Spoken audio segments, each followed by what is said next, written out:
Bonjour à toutes et à tous. Merci de nous rejoindre pour ce webinaire Social Builder sur pourquoi faut-il vraiment plus de femmes dans l'IA. Je suis Jovana Trajkovic et nous avons donc une intervenante de qualité avec nous, Virginie Martivet. Virginie, est-ce que tu veux te présenter peut-être avant que l'on commence? D'accord, pas de souci. Alors, j'ai commencé l'IA il y a presque 20 ans maintenant, ça fait 19 ans que je suis dans le domaine. J'ai fait un doctorat en intelligence artificielle à l'INSA à Lyon. Et puis, à la suite de ça, j'ai enseigné la matière pendant plus de 10 ans dans différentes écoles lyonnaises. Et j'ai rejoint le monde de l'entreprise avec une ESN qui s'appelle Teamwork, qui est en gros écrit sur le slide, qui est mon employeur actuel il y a 5 ans. En sachant que quand je suis arrivée chez Teamwork, il n'y avait pas d'activité intelligence artificielle. Donc, j'ai lancé l'activité par ma présence, par mon nouveau travail chez eux. Et puis, l'activité s'est développée. Elle s'est développée plutôt pas mal, puisque aujourd'hui, je suis directrice du département qui s'appelle Modern Data. Et Modern Data, ça correspond à 3 équipes. Une équipe de data intégration, une équipe de data engineering et data architect, et une équipe de data science, c'est-à-dire toute la partie IA/ML. Voilà. Donc, du coup, on est maintenant une vingtaine à travailler sur les sujets au sein de Teamwork. Donc voilà un petit peu. Et juste, je suis désolée, j'ai la voix cassée, mais c'est parce que je sors du Covid, là, je suis à J+5, donc c'est pas encore complètement revenu normalement. Donc normalement, j'ai pas cette voix des cavernes, mais ça devrait aller. Voilà. Merci donc Virginie d'être parmi nous. Donc je te pose la question, pourquoi faut-il vraiment plus de femmes dans l'IA? Alors, c'est une très bonne question. Et en fait, faut savoir que les raisons que je lis sur Internet, des fois, elles ont tendance à m'horripiler au plus haut point. Donc, je vais vous dire aussi pourquoi, enfin, quelles sont les raisons qui sont des mauvaises raisons avant de vous présenter les bonnes raisons de tout ça. Et avant ça, on va commencer par qu'est-ce que c'est que l'intelligence artificielle? Parce que vous n'êtes pas tous forcément ou toutes en train de travailler dans le domaine, donc vous posez peut-être la question. Alors, j'ai vu qu'il y avait des data analysts, data scientists que je connaissais dans les personnes qui sont là aujourd'hui. Donc, je sais que certains maîtrisent ce sujet, mais ce n'est pas forcément le cas de tout le monde. Alors, c'est quoi l'intelligence artificielle? On va commencer par parler de programmation. Dans la programmation, on a un humain qu'on appelle un développeur. Et ce développeur, il va écrire ce qu'on appelle un programme. Un programme, c'est une suite d'instructions qui dit comment on passe des entrées aux sorties qu'on attend. Donc, par exemple, si on veut faire un programme qui dit est-ce qu'un nombre est pair ou pas, c'est facile. Quand je mets 4 en entrée, je veux qu'il me dise vrai en sortie, c'est pair. Si je mets 5, il va me dire c'est faux. Et donc, le développeur, il va écrire un programme qui est là écrit en Python, mais vous pouvez l'écrire dans plein de langages différents, qui me dit qu'un nombre est pair, is even, si le modulo 2 vaut 0, c'est-à-dire si le nombre est divisible par 2. C'est la définition d'un nombre pair, il est divisible par 2.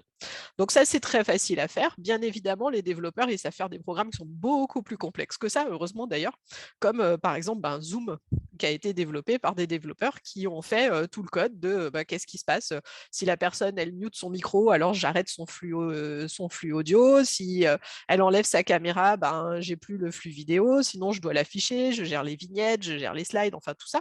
Tout ça, ça a été développé par des développeurs, justement. Et puis, il y a des cas où les développeurs, ils sont un peu coincés. Par exemple, de la même façon que Esper, voici la question: est-ce un chat? Donc, vous, en tant qu'humain, vous voyez tous qu'il y a un lien entre la photo et le fait que ça soit un chat ou pas. Et là, vous voyez normalement tous que c'est un chat immédiatement. Donc, c'est Pixel, mon chat. Donc, ça vous paraît évident en tant qu'humain. Mais si vous demandez à un développeur, fais-moi un programme IS4 qui prend en entrée une image et qui en sortie me dit si c'est un chat, le développeur, il ne saura pas faire. Donc, en fait, une image en entrée, c'est un tableau de pixels, hein, donc c'est juste une largeur par une hauteur de pixels. Et chaque pixel, pixel, c'est aussi mon chat, mais là, je parle des pixels de l'image. Ça complique un peu le discours. Et chaque pixel, c'est 3 valeurs, rouge, vert, bleu, et chacune de ces valeurs va entre 0 et 255. Donc, par exemple, si toutes les couleurs sont à 255, ça veut dire que c'est un pixel blanc. Si toutes les couleurs sont à 0, c'est un pixel noir. Et puis, en fonction du mélange de ces 3 pixels, vous avez toutes les couleurs possibles. Donc, en fait, le développeur, il se retrouve en entrée avec juste un gros tableau de chiffres et il doit savoir si c'est un chat ou pas. Et aucun développeur au monde, même les meilleurs développeurs que vous pourriez trouver, ne sait coder un programme qui, à partir de ce tableau de chiffres, dit si c'est un chat ou pas. Donc là, on est dans un cas où le développement ne fonctionne plus. Et c'est là qu'on va utiliser l'intelligence artificielle. Et en fait, l'intelligence artificielle, ce qu'il faut comprendre, c'est que c'est juste le programme, on ne sait pas l'écrire. Donc, on va le faire en sorte que ça soit la sortie d'un autre programme. Donc, on va prendre un programme en amont qui va sortir en sortie un programme qu'on va pouvoir utiliser. Donc, on amène dans 2 étapes et on a un programme qui écrit des programmes. Et c'est justement ça, l'intelligence artificielle, c'est cette partie haute. Alors ici, je parle de machine learning dans ce cas-là, puisque je parle d'algorithme d'apprentissage. Mais le machine learning, c'est que je vais avoir une étape en amont qui va créer un programme qu'on n'appellera plus programme, mais qu'on appellera modèle, mais qui revient au même. Hein, voilà. Et ce modèle, quand je lui donnerai des entrées, ça me donnera des sorties. Donc, le programme n'est pas écrit par un humain, c'est pour ça qu'on n'appelle pas ça un programme, on appelle ça un modèle. Par contre, l'humain, c'est toujours lui qui écrit l'algorithme d'apprentissage statistique qui est utilisé en amont. Faut savoir que c'est écrit par des chercheurs qui sont majoritairement dans des laboratoires de recherche. Donc, c'est ce que j'ai fait, par exemple, pendant ma thèse, mais c'est absolument pas ce que je fais aujourd'hui. Aujourd'hui, je n'écris plus d'algorithme d'apprentissage, je me contente d'utiliser ceux qui existent déjà. Et pour ça, c'est pas très compliqué. Vous les trouvez sur Internet, ils sont tous quasiment open source. Donc, en fait, il suffit de taper dans Google ce que vous voulez trouver et vous allez trouver le programme qui va peut-être correspondre à ce que vous cherchez à faire. Ça vous expliquera pas forcément comment bien l'utiliser, mais en tout cas, les programmes sont accessibles. Donc, vous n'êtes pas obligé d'être un chercheur en intelligence artificielle pour arriver à faire ces programmes. Et il va me falloir des données. Donc, les données, eh ben, elles vont devoir être labellisées, là encore, par un humain. Donc, il y a un autre humain qui participe. Il y a 2 humains qui interviennent sur ce schéma, enfin, ou en tout cas à 2 endroits différents. Et cet humain-là va devoir labelliser les données, c'est-à-dire, dans mon exemple de chat ou chien, est-ce que c'est un chat ou est-ce que ça n'en est pas? Donc, en pratique, comment ça va se passer?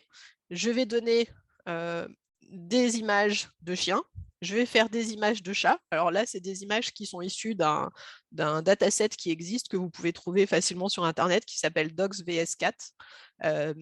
Mais vous pouvez trouver des tonnes d'images où que ce soit, quoi. Donc, je fais une catégorie avec toutes les images de chiens, je fais une catégorie avec toutes les images de chats. J'utilise comme algorithme d'apprentissage un CNN, c'est un réseau de neurones convolutifs qui marche très bien sur les images. Et en sortie de cet apprentissage, j'obtiens un modèle qui me permet de reconnaître un chat d'un chien.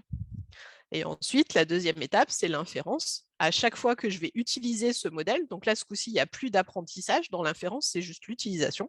À chaque fois que je vais mettre une image, il va me dire si c'est un chat ou un chien avec la probabilité associée. Donc, par exemple, pour Pixel, il va me dire c'est un chat, donc 98%, enfin avec une fiabilité de 98%. Voilà, peut-être parce qu'elle a les yeux fermés, peut-être parce qu'on ne la voit pas bien et qu'elle est de côté ou j'en sais rien. Mais en tout cas, je sais quelle est la probabilité que ce soit un chat. Et du coup, je peux dire, OK, c'est bon, j'ai bien ce que je voulais faire. Je sais que c'est un chat ou pas. Donc ça, c'est le fonctionnement général d'à peu près tous les produits de machine learning et tous les projets que vous trouvez actuellement. On met des données en entrée, on utilise un algorithme qui permet d'obtenir un modèle et après ce modèle, on l'utilise tous les jours pour faire des inférences et l'appliquer à des nouvelles données. Et dans tous ces problèmes-là, ce qui se passe, c'est que ça marche bien dans plein de cas, mais des fois, il y a des problèmes. Et ces problèmes, c'est les problèmes des biais. Donc, je vous en ai trouvé quelques-uns, articles avec quelques problèmes qu'on a rencontrés, alors pas personnellement, mais j'ai pris les plus gros du domaine. Parce que si Google, Amazon, Facebook, Apple, Microsoft et autres, ils ont des problèmes avec les puissances qu'ils ont, la taille des équipes qu'ils ont, c'est évident que ça veut dire que tout le monde a potentiellement des problèmes dans le domaine et que personne ne sait faire des projets qui sont parfaits ou quoi que ce soit. Le premier exemple, c'est Google Photos. En fait, ils ont un programme Google qui permet de labelliser ce qui est sur une photo, c'est-à-dire que ça écrit ce qui est présent sur la photo. Et en fait, il y a un couple d'Afro-Américains qui ont été labellisés comme étant par le modèle comme étant des gorilles. Donc, ça ne fait pas plaisir de voir qu'on est dans la catégorie gorille. Donc, comme vous pouvez voir, il y a plusieurs exemples sur cet article. Donc, voilà. C'est un problème qui a été rencontré par Google. Il faut savoir que Google a résolu le problème en enlevant la catégorie gorille, mais absolument pas en corrigeant la catégorie humain. Bref, ça après, c'est un peu dérangeant. Amazon a eu un modèle qui permettait de recruter des personnes et qui du coup notaient les CV parce que chez Amazon, ils reçoivent énormément de CV, ils ne peuvent pas forcément tous les analyser. Donc, ce qu'ils font, c'est qu'ils avaient un programme qui notait les CV et qui renvoyait que les CV qui étaient les mieux notés. Et ils se sont rendus compte, après 2 ans, que les CV des femmes étaient en permanence sous-notés par rapport à des CV équivalents chez les hommes. Donc là encore, c'est un petit peu problématique, ce cas-là. Chez Apple, on a un souci avec la reconnaissance visuelle donc sur le Face ID. En fait, en Chine, il s'avère qu'à peu près n'importe qui peut déverrouiller le téléphone de n'importe qui d'autre parce que le modèle n'arrive pas à différencier les personnes asiatiques de manière très fiable. Donc, il y a plein de personnes où il y a même eu quand même un cas où une mère de famille a son téléphone qui peut être débloqué par son fils. Son fils a 15 ans, elle en a 40 ou 45. Donc ils n'ont pas tout à fait le même visage quand même, et le téléphone n'arrive pas à faire la différence puisque le modèle qu'ils ont implémenté fait très bien la différence chez les personnes qui sont blanches, mais très très mal chez les asiatiques qui, à la vue du modèle, se ressemblent tous. Voilà, j'ai bien mis des guillemets parce que c'est pas très sympa comme terme. Ça peut aller beaucoup plus loin que ça, hein. Uber avait fait une voiture autonome, la Uber Car, et en fait, cette voiture a écrasé un piéton qui est mort sur le coup lors de l'accident, tout simplement parce que le piéton ne traversait pas sur un passage piéton et la voiture n'arrivait à reconnaître que les piétons qui traversaient sur les passages piétons et pas en dehors des passages piétons. Et du coup, le piéton n'a pas été reconnu, ou en tout cas a été reconnu comme obstacle beaucoup trop tard. La voiture a bien commencé à freiner, mais ça n'a absolument pas suffi à s'arrêter à temps. Et du coup, le piéton, donc c'était une piétonne, a été renversée et morte immédiatement, en sachant qu'elle était en pleine campagne où il n'y avait pas de passage piéton. Donc, c'est pas qu'elle a décidé de traverser à côté du passage piéton, c'est que vraiment, elle n'avait pas d'autre choix pour traverser et qu'elle s'est fait écraser, ce qui est un petit peu embêtant. Et dans tous ces cas-là, on a ce qu'on appelle un biais en statistique. Donc, c'est quoi la définition d'un biais statistique? C'est une erreur systématique dans les résultats d'une étude concernant en particulier une partie des données, alors d'une étude ou d'un modèle. Et si on regarde ce qu'on a, on a bien cette erreur systématique. Google Photos fait systématiquement, ou en tout cas très souvent, l'erreur dès que la personne a une couleur de peau qui est plus foncée qu'un certain seuil. Apple ne reconnaît pas les visages des Chinois et ce n'est pas un cas isolé, ça s'est produit à de nombreuses reprises et ça ne concerne que la population asiatique. Amazon fait des erreurs concernant la notation des CV des femmes et Uber ne reconnaît pas les piétons qui traversent en dehors des clous la voiture d'Uber. Alors depuis, ça a été corrigé, mais en tout cas, à l'époque, toutes les voitures qui traversaient en dehors des clous, enfin les personnes qui traversaient en dehors des clous n'étaient pas reconnues par la voiture, ou très très mal. Donc, on a bien ce biais, c'est-à-dire qu'on a bien cette erreur systématique qui concerne une partie de la population et ce n'est pas acceptable.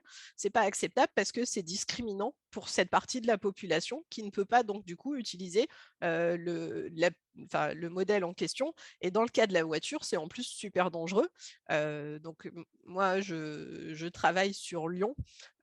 Si vous mettez dans les rues de Lyon une voiture qui ne reconnaît pas les piétons qui traversent en dehors des clous, vous allez vous croire dans GTA en fait, parce qu'il y a tellement de personnes qui traversent en dehors des clous en France que vous vous rendez compte que ça a été fait quand même par des gens qui étaient dans la Silicon Valley, où les gens traversent bien gentiment sur les clous et ne connaissent pas la campagne non plus visiblement, hein, puisque à la campagne, il n'y a pas de, il y a pas d'endroit où il n'y a pas de passage piéton. Enfin, vous ne pouvez pas trouver des passages piétons. Et donc souvent, la conclusion que je vois, c'est il faut plus de femmes dans l'IA. Alors, j'ai mis un petit bonhomme pas content parce que j'avoue que cette conclusion-là, elle est un peu beaucoup hâtive.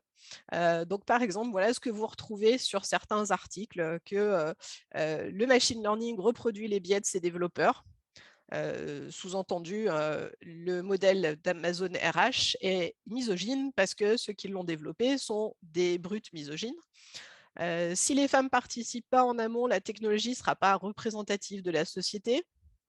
Alors du coup, les véhicules non plus, hein, puisque en voiture, il n'y a pas beaucoup de femmes qui développent des voitures, pourtant n'importe qui peut l'utiliser. Et dans le dernier article, on vous dit que 90% des hommes, des gens qui travaillent dans le domaine sont des hommes et ça reflète leur vision du monde et ça reproduit leur stéréotype de genre. En fait, quand je lis ce genre d'article, moi, j'ai l'impression que le monde, c'est ça.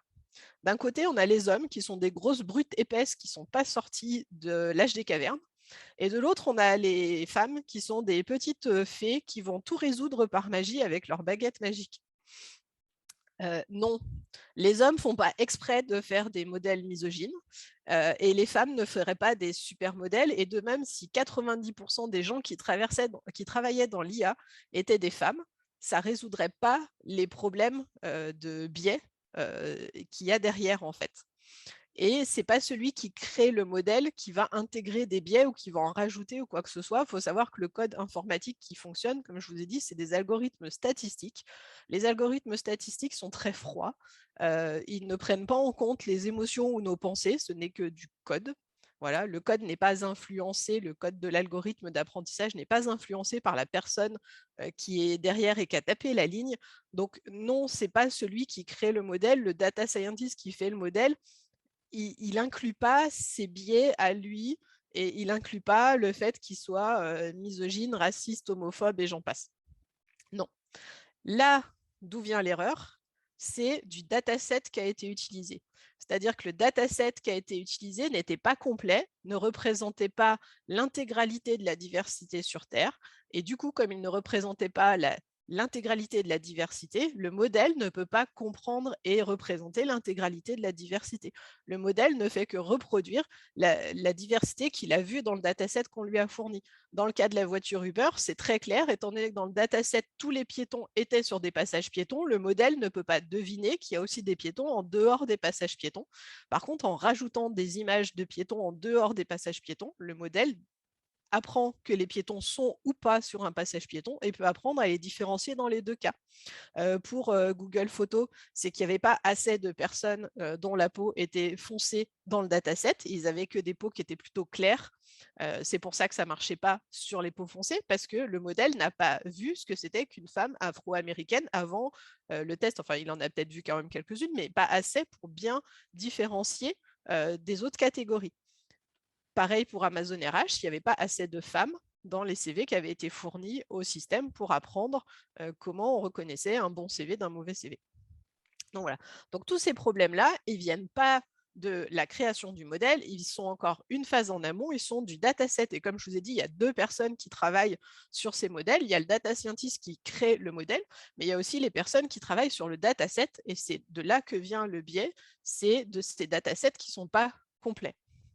Et du coup, quelles sont les bonnes raisons pour avoir plus de femmes dans l'IA? Alors la première, c'est parce qu'en fait, ces biais de dataset, ils peuvent venir de plein de choses possibles.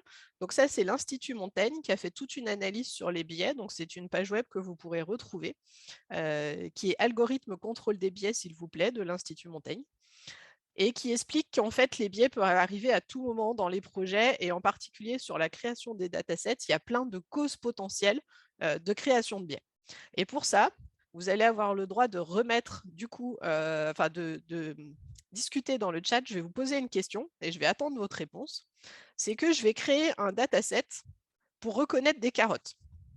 Jusque-là, rien de très compliqué. Donc, je vais dans Google Images et voilà les photos de carottes que j'ai trouvées dans Google Images. Ce dataset possède des biais. Lesquels? Donc, je vous laisse mettre dans le chat ce que vous voyez comme biais sur ce dataset. Et on va voir si vous arrivez à trouver les biais de ce dataset. Alors, on me dit elles sont toutes calibrées, effectivement. Très bien, Marie, je la garde pour la fin. Un biais de forme, de couleur, exactement. En fait, très bien, elles sont propres. Vous voyez qu'en fait, il y a plusieurs biais. Le premier, c'est que les carottes étaient toutes propres. Si j'utilise ça comme dataset, il n'y aura jamais de carottes sales. Et du coup, une carotte sale ne sera jamais reconnue comme une carotte, ce qui est quand même un peu problématique. C'est juste que les carottes, elles ne sortent pas de la terre toutes lavées, nickel, préparées et tout ça. Donc déjà, il y a ça.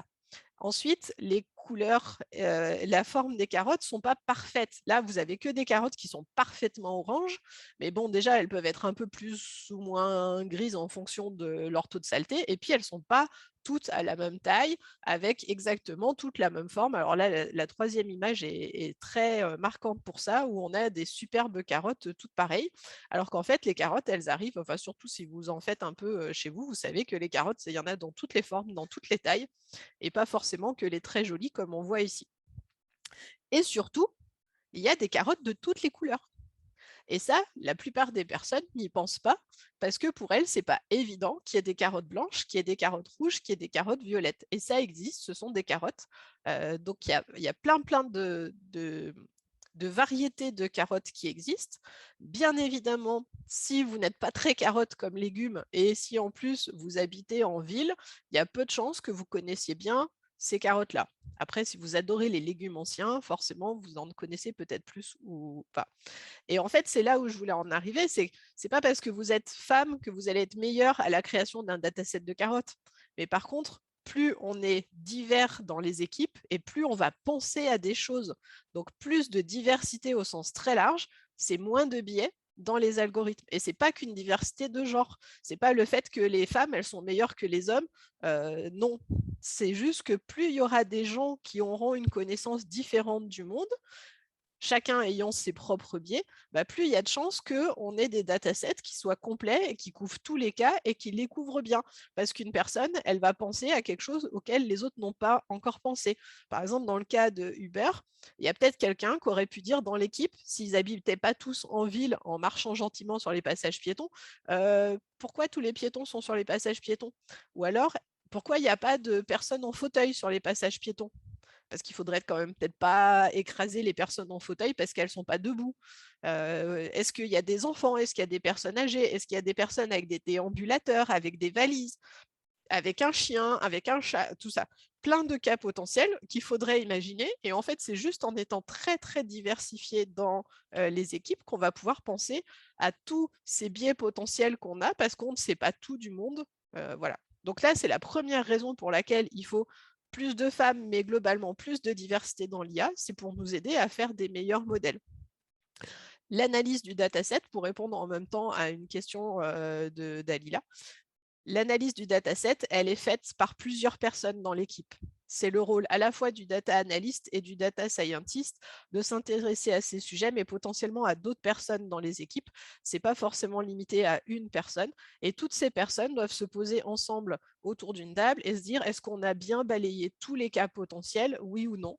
Et pour ça, il faut qu'il y ait des gens qui pensent à plein de choses. Et c'est comme un petit peu comme un brainstorming. Si vous mettez 15 fois la même personne dans une salle ou 15 personnes différentes, vous n'aurez absolument pas la même qualité dans la réflexion autour de ce dataset. Donc surtout quand vous commencez à toucher des modèles qui vont avoir un impact sur la vie des humains, c'est vital de se poser ces questions autour des datasets. Donc ça serait la première raison de s'intéresser à l'intelligence artificielle et à essayer de favoriser cette diversité au sein des métiers de l'intelligence artificielle. Donc, ce n'est pas que les hommes sont mauvais et que les femmes sont bonnes dans ces domaines-là, comme je le lis parfois, ce qui a le don de m'énerver, puisque c'est du sexisme, en fait. C'est rien de plus que ça, de dire non, mais les hommes, ils font des modèles, ils sont misogynes, ils sont racistes, et ainsi de suite. Par contre, les femmes, elles feraient des modèles aux petits oignons. Non. Voilà. Juste si on est nombreux, on peut faire mieux que tout seul. C'est tout. La deuxième raison, alors, elle me concerne particulièrement en tant que responsable de département. Donc là, je vais vous montrer des chiffres qui sont issus d'un livre blanc qui a été fait par l'Institut Michael Page Technology sur les humains derrière l'intelligence artificielle et qui analyse en fait les entreprises qui utilisent l'intelligence artificielle ou pas, pourquoi et ainsi de suite. Et dans cet article, on lit plusieurs choses, enfin dans ce livre blanc, en particulier que actuellement, les freins à l'adoption de l'intelligence artificielle sont majoritairement des problèmes de recrutement et de compétences, sachant que 45% des entreprises n'ont pas les compétences en interne et que 57% des difficultés à recruter sur le domaine. Que les compétences techniques qui manquent, elles peuvent concerner plein de choses différentes, Ça va de la programmation au machine learning, la robotique, le big data et ainsi de suite. Que les hausses des recrutements, on prévoit que les recrutements continuent d'augmenter. Alors, les chiffres datent de 2020, mais actuellement, on est en 2022 et on pense encore que les offres vont augmenter. Et que la part de femmes recrutées dans l'intelligence artificielle n'est que de 23% d'après ce rapport. Alors, en fonction des chiffres qu'on trouve sur Internet, ça va quelque part entre 5 et 30%. Donc, je ne sais pas trop d'où sortent leurs chiffres, mais à chaque fois, la proportion de femmes, c'est toujours un chiffre entre 5 et 30%. Dans mes équipes actuellement, j'ai 33% de femmes, donc un tiers de femmes, mais je ne suis pas du tout à 50-50. Et de tous ces chiffres-là, la conclusion, elle est assez simple en fait. C'est que s'il y avait plus de femmes dans le milieu, il y aurait moins de pénurie en RH, tout simplement parce que plus de femmes n'enlèveraient pas des hommes dans le domaine, ferait juste plus de personnes qui travailleraient dans l'intelligence artificielle et ça permettrait de combler les recrutements. J'ai actuellement des postes de recrutement qui sont très difficiles à trouver et que j'arrive pas à embaucher. Et c'est pas qu'il n'y a pas de... Enfin, je ne sais pas que je suis très difficile en tant que recruteuse, c'est qu'il n'y a pas de CV en fait qui arrive jusqu'à moi sur certains métiers. Donc c'est vraiment important que les femmes se disent, OK, c'est un métier qui va embaucher, c'est un métier où il y a beaucoup d'emplois qui vont être créés, ça peut être l'occasion d'y aller. Ça ne veut pas dire qu'on veut supprimer les hommes qui y sont, au contraire, qu'ils y restent bien, tous ceux qui veulent faire chez les hommes de l'intelligence artificielle, mais qu'on ait encore plus de femmes pour avoir encore plus de potentiel recrutés dans ce milieu-là. Donc vraiment, c'est un métier qui recrute, c'est un métier qui est en tension, ça fait partie des métiers en tension. Donc c'est les métiers où on a du mal à recruter, donc c'est important que tout le monde y aille pour qu'on ait suffisamment de personnes dedans pour ne pas bloquer les projets. Voilà. Donc ça, c'est mon point de vue qui me regarde aussi en tant que recruteuse, puisque je recrute pour mes équipes et que ça serait bien d'avoir potentiellement plus de personnes, voire même d'avoir des fois du choix quand on recrute. Le dernier critère, ça vient de l'inégalité des salaires hommes-femmes. En fait, donc ça, c'est des chiffres INSEE qui datent de 2020, donc ont un an maintenant. Et le problème, c'est que l'INSEE fait toujours des analyses avec pas mal de temps de retard. Donc, en fait, les chiffres, c'était les revenus de 2016. Mais je ne vais pas vous spoiler en vous disant que ça n'a pas changé des masses, ça ne s'est pas vraiment amélioré. Voilà. Voire avec le Covid, les choses se sont plutôt, enfin, l'écart a plutôt augmenté que diminué. On se rend compte donc que les femmes gagnent en moyenne moins que les hommes. Alors attention, c'est pas parce que les hommes, là encore, sont des gros misogynes qui refusent de payer les femmes à leur juste prix et qui préfèrent être payés plus et tout ça. En réalité, il y a plein de raisons qui expliquent cette différence homme-femme. Il faut savoir que la première raison qui explique ça, c'est parce que les femmes, majoritairement, ont des temps de travail plus courts parce qu'elles décident de travailler à 80% ou à mi-temps, en tout cas à faire du temps partiel. Et que du coup, forcément, quand vous travaillez à 80%, vous gagnez 80% d'un salaire. Donc, vous gagnez moins que quelqu'un qui travaille à 100% et qui gagne 100% de son salaire. Donc là encore, attention de ne pas être trop rapide en disant juste les femmes sont sous-payées pour le même poste. C'est pas du tout au même poste ou au même niveau ou quoi que ce soit que la comparaison est faite. Elle est faite sur la population globale. Donc 9% d'écart est expliqué par cet écart de temps de travail entre les femmes et les hommes. On a 3,2% qui sont expliqués par des effets de structure. Donc on vous dit, c'est le type de contrat de travail, c'est l'âge, c'est la taille de l'entreprise, le secteur d'activité. Donc c'est-à-dire que c'est des explications qui sont correctes. Il y a des raisons à ça. Il y a 6,7% qui est dû à l'inégalité interprofessionnelle. Donc, c'est la différence entre les métiers que font les hommes et les métiers que font les femmes. On retrouve plus de femmes dans les métiers qui sont peu payés et on retrouve plus d'hommes dans les métiers qui sont bien payés. Donc, forcément, à la fin, ça fait que les hommes vont gagner en moyenne 6,7% de plus que les femmes. Et puis, il reste 6,8% qu'on n'explique pas sur les autres raisons. Donc, il faudrait aller plus loin pour expliquer ces 6,7% restants. Voilà. Mais sur la grosse vingtaine de pourcents de départ, c'est pas juste que les hommes sont misogynes. En tout cas, ce qui est intéressant de voir, c'est qu'il y a 6,7% des écarts qui sont expliqués par le fait 6,7 points d'écart, qui sont expliqués par le fait que les hommes travaillent dans des métiers qui gagnent plus que les femmes. Et quand on regarde les métiers de l'intelligence artificielle, en fait, on se rend compte que les métiers en junior, vous commencez à peu près sur tous les métiers à au moins 30, voire 35 KE, Alors, KE, c'est des milliers d'euros bruts annuels. Donc, je vous ai mis la correspondance à droite en salaire net mensuel pour que ça vous donne un peu une idée. Donc, vous voyez que le plus petit, c'est la première catégorie. Sur des juniors, vous commencez à 30K, ça correspond à 1 900 euros net mensuels. Sur 2 à 5 ans, vous êtes plutôt aux alentours de 45, globalement, ça fait 2 800 euros net mensuels. De 5 à 15 ans, la plupart des métiers commencent à 60. 60 kilos euros, ça représente 3 750 euros net mensuels. Ça signifie qu'en 5 ans, vous êtes passé de 30 à 60, vous avez doublé votre salaire. Donc, en 5 ans dans l'IA, vous pouvez doubler votre salaire sur à peu près tous les métiers.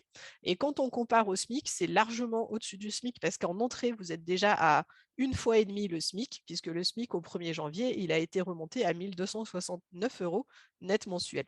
Donc, dès que vous commencez dans ces métiers-là, vous gagnez déjà 1,5 fois le SMIC. Et en plus, vous savez que vous avez une progression salariale qui est très importante. Alors, attention, ces chiffres, par contre, sont ceux de Paris.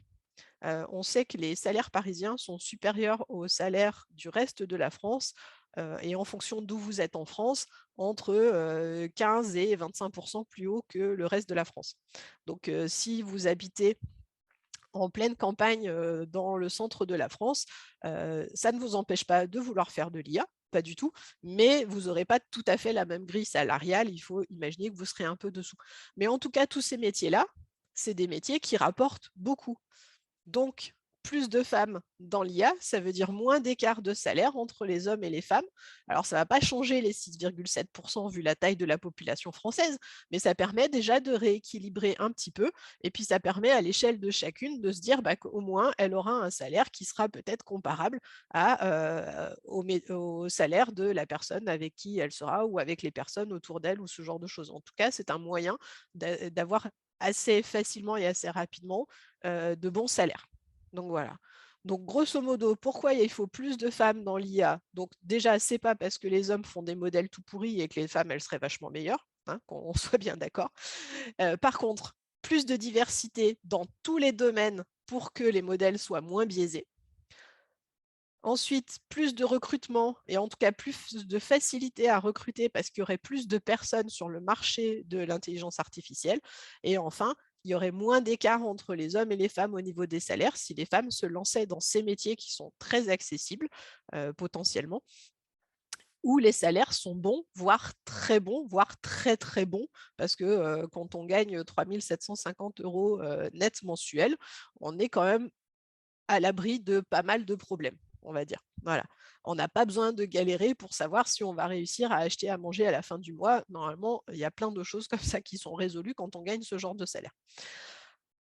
Donc voilà un petit peu les vraies bonnes raisons pour moi d'aller dans l'IA et pas les mauvaises raisons.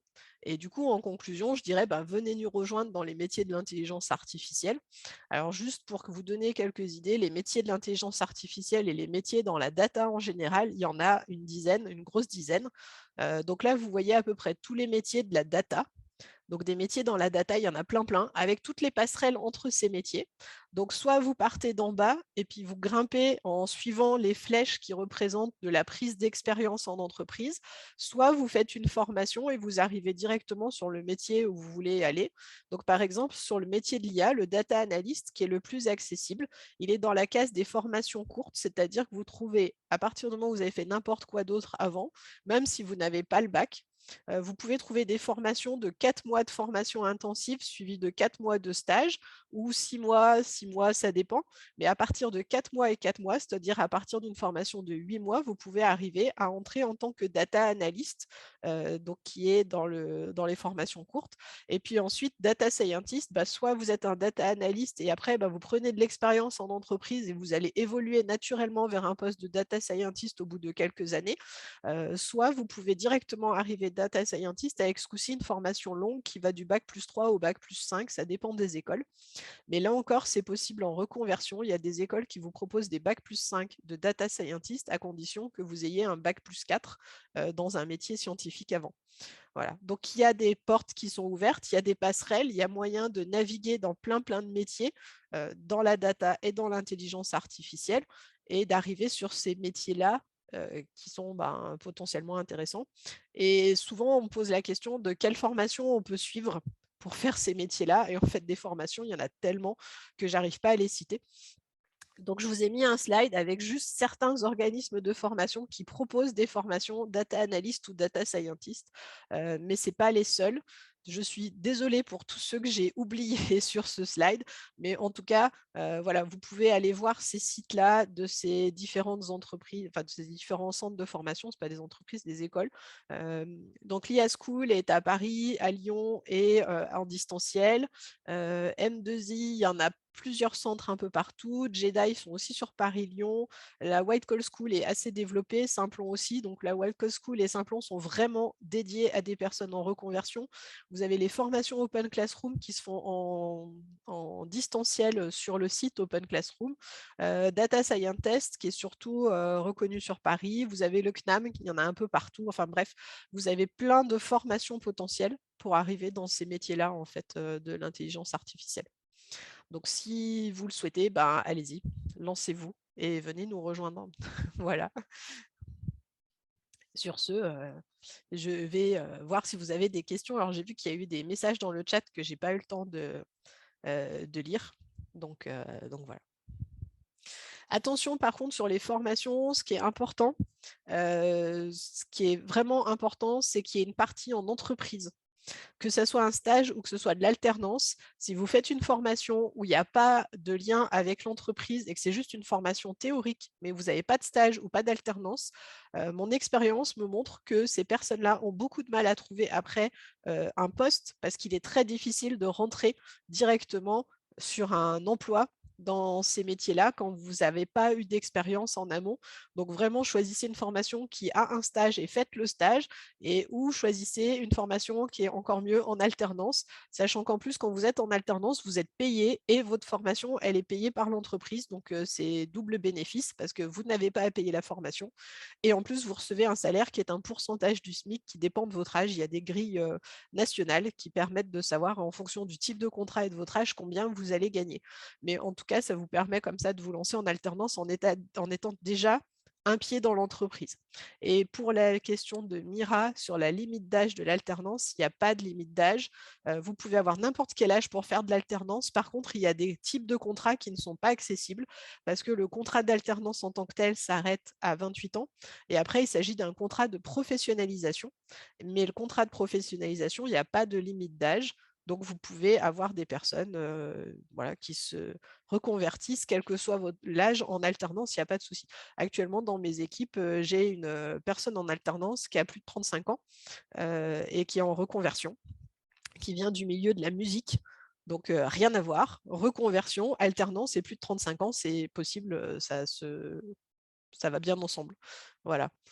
Donc, donc il n'y a pas de problème sur ce point-là. Virginie, on a eu des questions aussi de personnes qui se demandaient comment faire la différence face à justement des profils plus compétents, de se mettre en avant, de réussir à se différencier. Alors, il y a plusieurs moyens de sortir du lot. Donc déjà, là, le premier, c'est ce que je disais, c'est d'avoir fait dans la formation un stage ou une alternance en entreprise et de le mettre en valeur comme étant une première expérience professionnelle, ce qui est le cas, hein, c'est pas mentir, c'est une vraie expérience professionnelle parce que du coup, par rapport à quelqu'un qui a aucune expérience professionnelle, déjà, vous passez devant. Ensuite, il ne faut pas hésiter à bien expliquer tout ce que vous avez fait au cours de cette formation, c'est-à-dire toutes les compétences que vous avez acquises et pas juste dire j'ai appris le machine learning, mais dire ok, j'ai appris à me servir de scikit-learn. Avec scikit-learn, je sais faire de la classification, de la régression, de la prévision, du clustering et ainsi de suite. Donc, essayez d'être assez exhaustif sur ce que vous savez faire. Et un point qui est très très important, le troisième point pour vraiment sortir du lot, c'est le réseau. Et ça, c'est quelque chose, mais alors qui est carrément vital. Faites-vous du réseau, allez sur Internet, allez sur LinkedIn, demandez en contact les personnes qui travaillent dans le milieu. Si vous êtes une femme, il y a des réseaux pour les femmes dans le numérique, de forums et ainsi de suite, de professionnels qui sont en exercice ou des personnes qui cherchent à rentrer. Discutez avec ces personnes, présentez-vous, expliquez votre projet. Et en fait, la cooptation, elle joue énormément dans ces métiers-là comme dans beaucoup de métiers en général, hein, mais vraiment là, c'est quelque chose, j'ai l'impression que c'est très important. Donc à partir du moment où vous connaîtrez des personnes, ça sera plus facile pour vous après d'arriver jusqu'à une entreprise. Voilà. Donc le réseau, c'est vraiment quelque chose de super important. Euh, la personne que je vous disais, là, qui a plus de 35 ans, qui est en reconversion, en fait, c'est tout simplement parce qu'elle était sur un forum de femmes dans le numérique sur Lyon, avec une autre employée de l'entreprise où j'étais et avec qui je discute régulièrement. Et quand j'ai commencé à chercher des personnes en alternance, bah, cette personne m'a dit: «Ah, mais moi, au fait, sur tel forum, j'ai vu qu'il y avait telle personne qui cherchait, tiens, je te fais passer le CV.» Elle m'a fait passer le CV. Le CV, je me suis dit: «Bah, ok.» On l'a reçue en entretien, l'entretien s'est bien passé et on l'a prise en alternance actuellement. Voilà. Donc le réseau, c'est important. Et si vous n'êtes pas à l'aise dans les entretiens de recrutement, entraînez-vous. Vous avez des organismes, vous avez des actions qui vous permettent de vous entraîner à faire ces entretiens et vraiment faites-les parce que dans ces métiers-là, surtout quand vous êtes junior, on ne va pas vous recruter uniquement sur vos compétences. Ça va juste de permettre de passer le stade de j'ai reçu le CV à je vous reçois en entretien. Par contre, ce qui permet de passer de je vous reçois en entretien à je vous embauche, c'est vraiment le feeling qui va passer dans l'entretien. Donc, préparez-vous à ces entretiens pour être à l'aise, pour savoir vous expliquer ce que vous faites, ce que vous avez fait, pourquoi, quel est votre parcours. Et un parcours de reconversion est super intéressant parce que vous pouvez développer plein de choses de qu'est-ce que vous avez appris dans votre ancienne vie, avec votre ancien métier, pourquoi vous avez décidé de changer, qu'est-ce qui vous attire dans ces nouveaux métiers, et ainsi de suite. Donc voilà. Donc, je vois que Giovanna a ajouté que vous pouviez prendre rendez-vous avec des mentors sur Adabot. Donc, faites-le vraiment, ce mentor, il peut vous aider. Et en plus, il fait à la fois la partie réseau et à la fois la partie préparation pour l'entretien potentiellement. Donc, c'est double bénéfice, on va dire. Aussi une question de Virginia sur Kaggle. Est-ce que si on envisage de faire du Kaggle pour s'entraîner, ça peut être considéré comme une expérience professionnelle? Alors, est-ce que c'est bien? Alors, Kaggle est bien pour s'entraîner, effectivement, comme site. Par contre, est-ce que ça va être reconnu comme expérience? Non. Non, parce qu'il y a beaucoup de data scientists qui jouent sur Kaggle, hein. C'est un site qui est assez réputé parce qu'il y a des challenges. Donc, pour ceux qui ne connaissent pas, c'est un site où il y a des challenges et où vous pouvez montrer vos compétences en disant bah, j'ai été classé 3e sur ce challenge, j'ai réussi à atteindre tel score sur tel autre, et ainsi de suite.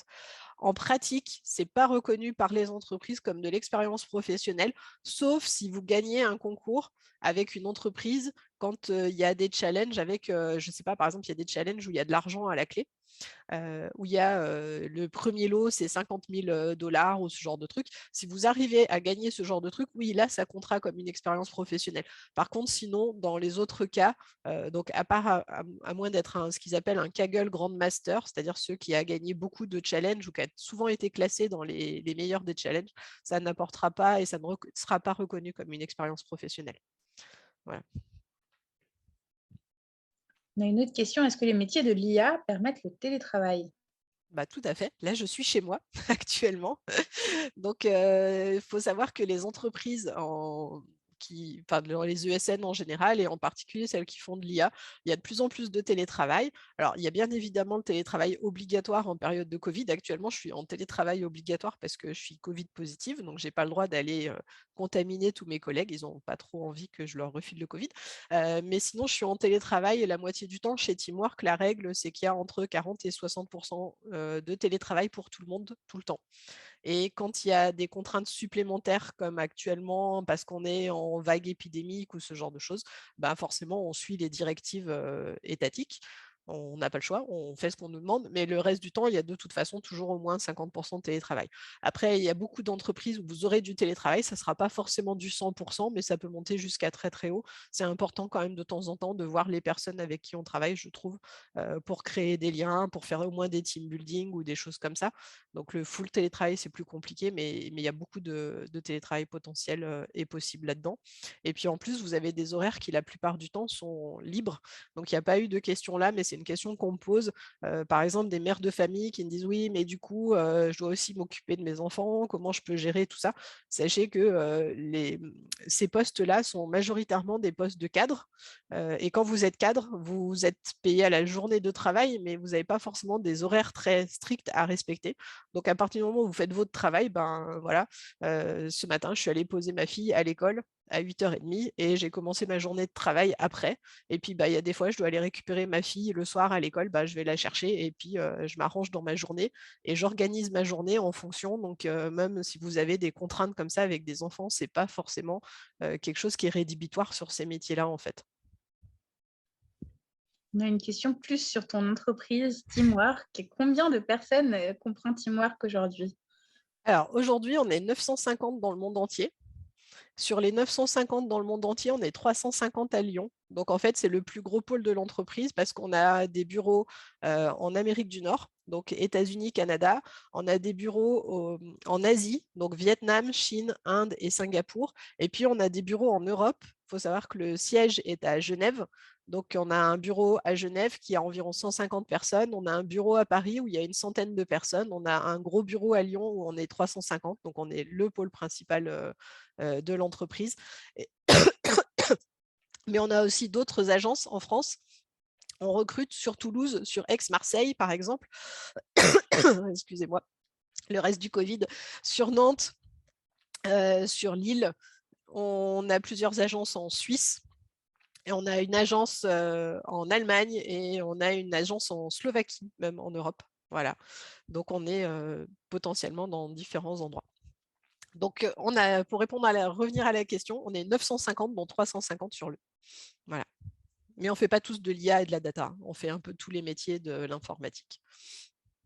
J'ai une question que je vois qu'on avait ratée au tout début. C'était Awa qui nous l'a posée. Quels sont les métiers où les femmes sont le plus sous-représentées? Donc, j'imagine dans l'IA, est-ce qu'il y a des postes plus sous-représentés ou c'est plutôt un phénomène général? Alors, c'est quand même assez général, mais ce qu'on se rend compte, c'est que plus on monte haut dans ce schéma, et moins il y a de femmes. Donc, c'est souvent le cas dans pas mal de domaines techniques. Par exemple, les Chief Data Officers, il y en a un par entreprise, c'est celui qui est responsable de toute la data dans l'entreprise et dont les services d'IA font partie. Donc, en fait, c'est le rôle que j'ai actuellement sur Lyon. Je suis directrice d'un département data. Donc, voilà, il n'y en a qu'un à chaque fois. Et en fait, sur ces postes-là, à haute responsabilité, on trouve très peu de femmes, souvent parce que les femmes sont déjà pas rentrées dans les métiers avant. Et puis, en plus, quand elles rentrent dans les métiers, elles ne savent pas forcément toujours très bien se vendre dans les promotions internes pour arriver à ces postes-là. Donc, data analyst, on rencontre des femmes. Data scientist, on en trouve moins que data analyst. Et pareil, quand on va monter, data architect, il n'y a quasiment pas de femmes. Et chief data officer, data protection officer, on les compte, on les cherche, quoi. Voilà. Donc, donc bon. J'espère que ça va s'équilibrer. S'il y a plus de personnes qui arrivent d'en bas, mathématiquement, elles vont progresser et il y aura plus de personnes d'ici quelques années plus haut. Voilà. Mais pour le moment, c'est pas le cas, quoi. On a une autre question de Virginia, cette fois-ci, c'est est-ce que c'est possible de trouver une alternance en télétravail? Alors, l'alternance en télétravail, en partie, oui.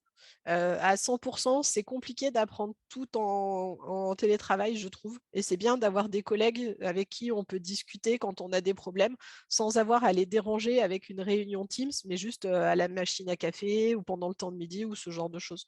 Donc, par contre, c'est possible d'avoir du télétravail pendant qu'on est employé. Donc, nous, chez Teamwork, en fait, les alternants sont exactement sur le même principe que les employés. Et du coup, ils ont 40% de télétravail minimum. Voilà. Sauf problème particulier à un moment donné dans leur scolarité ou dans leur avancée, mais sinon, ils ont du télétravail comme les autres employés. Merci beaucoup Virginie. Je crois qu'on arrive à la fin des questions là, qui nous ont été posées. Moi, je te remercie beaucoup malgré le fait que tu aies été covidée de participer à l'atelier et à cette Non, ça va. animation. Ça va mieux que la semaine dernière. Voilà. Et un grand merci déjà, un grand merci pour toutes tes réponses. C'était très passionnant, nous fait part Mira aussi. Donc vraiment un grand merci. Moi, je tiens aussi à repréciser qu'il existe oui, des formations, donc n'hésitez pas à les rechercher. Tu nous as donné un superbe panel de formations possibles, mais comme je disais, chez Social Builder, on en fait aussi quelques-unes. Donc là, actuellement, on a beaucoup de formations de data analyst qui commencent. On en a pour le 75, donc à Paris et la Petite Couronne. On en a dans le 92. On a aussi des programmes qui sont directement avec les entreprises que tu disais en alternance. Donc nous, on les appelle les préparations opérationnelles à l'emploi. Donc ça existe aussi. N'hésitez pas à faire soit un tour donc sur le chatbot dont je vous parlais qui recense à la fois les formations Social Builder et les formations dans toute la France, et aussi sur notre site socialbuilder.org pour avoir ces informations. Le contact avec les professionnels aussi aidants, n'hésitez pas à prendre rendez-vous, à faire du mentorat. Ce sera un plaisir de vous retrouver pendant nos programmes. Donc, je te laisse le mot de la fin, Virginie, si tu voulais peut-être une petite conclusion, mais merci beaucoup. En conclusion, je pense que je vais vous redire ce que j'ai dit pendant toute cette présentation. Il faut plus de femmes et il faut plus de diversité dans l'IA, non pas parce que les femmes sont des génies qui savent faire des trucs que les hommes ne savent pas faire parce que c'est des grosses brutes, mais parce qu'on a besoin de tout le monde dans ces métiers. On a besoin d'avis très divers, très partagés, de manière à faire les meilleurs modèles possibles. Et puis en plus, c'est un métier qui recrute et qui paye bien, donc ça serait dommage de s'en priver. Donc venez nous rejoindre. Moi, je n'attends que ça, d'arriver un jour à la parité dans mes équipes. Donc voilà, j'ai de l'espoir peut-être un jour. Merci beaucoup en tout cas à tous et merci à tous ceux qui ont posé des questions. Et même à ceux qui n'en ont pas posé d'ailleurs, mais à tous ceux qui ont posé des questions qui étaient très intéressantes. Voilà. Merci à toutes et à tous. Merci Virginie. Vous retrouverez le replay sur la chaîne YouTube Social Builder. Donc à très bientôt. Merci beaucoup. Au revoir.